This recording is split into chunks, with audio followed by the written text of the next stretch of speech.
مجھے یاد آیا حضرت حکیم الامت مولانا اشرف علی صاحب تھانوی قدس اللہ تعالی سرہ کی بات یاد آئی۔ وہ فرماتے ہیں کہ ہماری مثال ایسی ہے جیسے آپ نے سنا ہوگا ایک صاحب تھے اشعب طماع، اشعب نام تھا،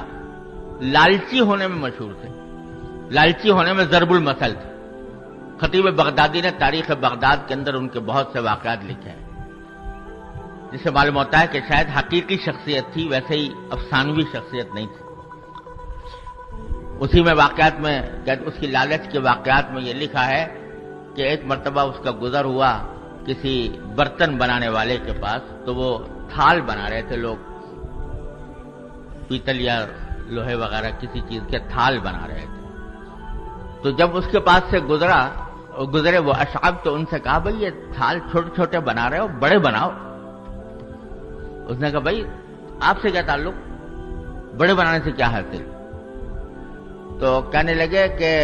اس لیے بڑے بناؤ کہ ہو سکتا ہے کوئی اللہ کا بندہ اس میں میرے لیے کوئی ہدیہ لے کر آئے، تو یہ ذرا بڑا تھال ہوگا تو زیادہ ملے گا۔ تو اس لحاظ سے ان کو طماع کہا جاتا ہے، یعنی لالچی۔ تو انہی کا ایک قصہ یہ مشہور ہے، اور انہوں نے بھی خطیب بغدادی نے بھی لکھا ہے تاریخ بغداد میں، کہ ایک مرتبہ بچے کچھ کھیل رہے تھے کہیں، تو ان سے جا کر کہا کہ ارے تم یہاں کھیل رہے ہو، دیکھو وہاں پر مٹھائی بٹ رہی ہے،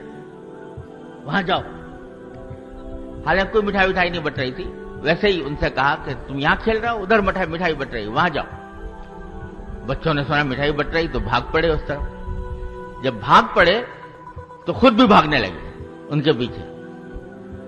لوگوں نے پوچھا بھائی تم نے تو خود دھوکہ دیا ان کو اور پھر خود ہی بھاگ رہے ہو؟ کہنے لگے جب اتنی ساری مخلوق بھاگی جا رہی ہے تو کوئی نہ کوئی شاید بٹ رہی ہو مٹھائی، اتنی ساری مخلوق بھاگی جا رہی ہے تو میں احتمال ہے کہ یہ بلا وجہ تو نہیں بھاگ رہے ہوں گے، لہذا میں بھی اسی کے پیچھے بھاگ رہا ہوں۔ تو حضرت حکیم الامت مولانا تھانوی رحمۃ اللہ علیہ فرماتے ہیں کہ ہم لوگ بعض اوقات اشعب طماع بن جاتے ہیں، یعنی لوگوں کو دھوکہ دیا اپنے کسی ظاہری عمل سے، کسی بات سے لوگوں کو دھوکہ دیا، لوگ سمجھنے لگے بڑے متقی ہیں، بڑے عالم ہیں، بڑے علامہ ہیں، اور جب لوگ اتنے تعریف کرنے لگے تو کہا کہ بھئی یہ ساری مخلوق جو تعریف کر رہی ہے تو پھر کچھ نہ کچھ تو ہوگا میرے اندر ضرور، جس کی وجہ سے یہ اتنی ساری مخلوق میری طرف رجوع کر رہی ہے۔ تو اس دھوکے میں آدمی بعض اوقات مبتلا ہو جاتا ہے، اور اسی لیے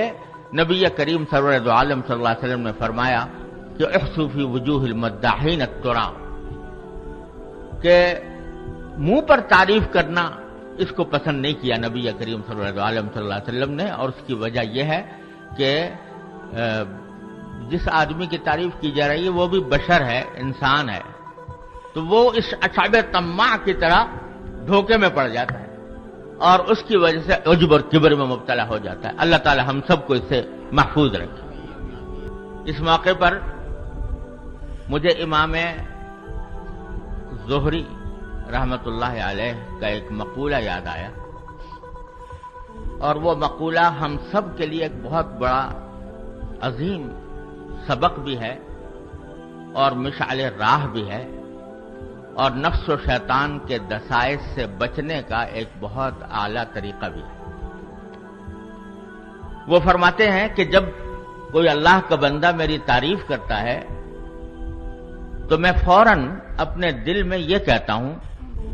کہ یا اللہ میں اپنی ذات سے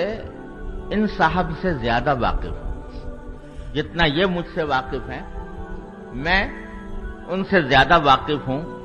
یعنی اپنے عیوب کو بھی میں جانتا ہوں، ان حضرات کے سامنے تو عیوب آئے نہیں، میں اپنے عیوب سے بھی واقف ہوں، تو میں اپنے آپ سے ان سے زیادہ واقف ہوں، اور اے اللہ آپ مجھ سے زیادہ واقف ہیں، تو اے اللہ مجھے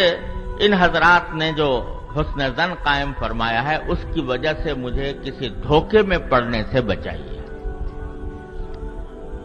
مجھے اس بات سے محفوظ رکھیے کہ میں ان حضرات کے حسن زن کے اظہار کی بنا پر میں کسی دھوکے میں پڑ جاؤں اور عجب میں مبتلا ہو جاؤں، کبر میں مبتلا ہو جاؤں، اے اللہ مجھے اس سے محفوظ رکھیے۔ عظیم سبق دیا،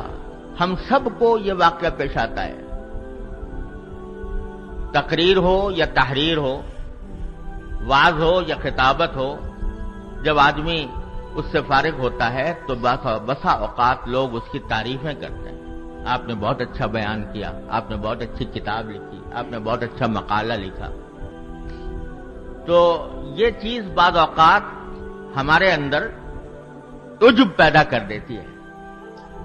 اور اس کے نتیجے میں آدمی دھوکے میں پڑ جاتا ہے۔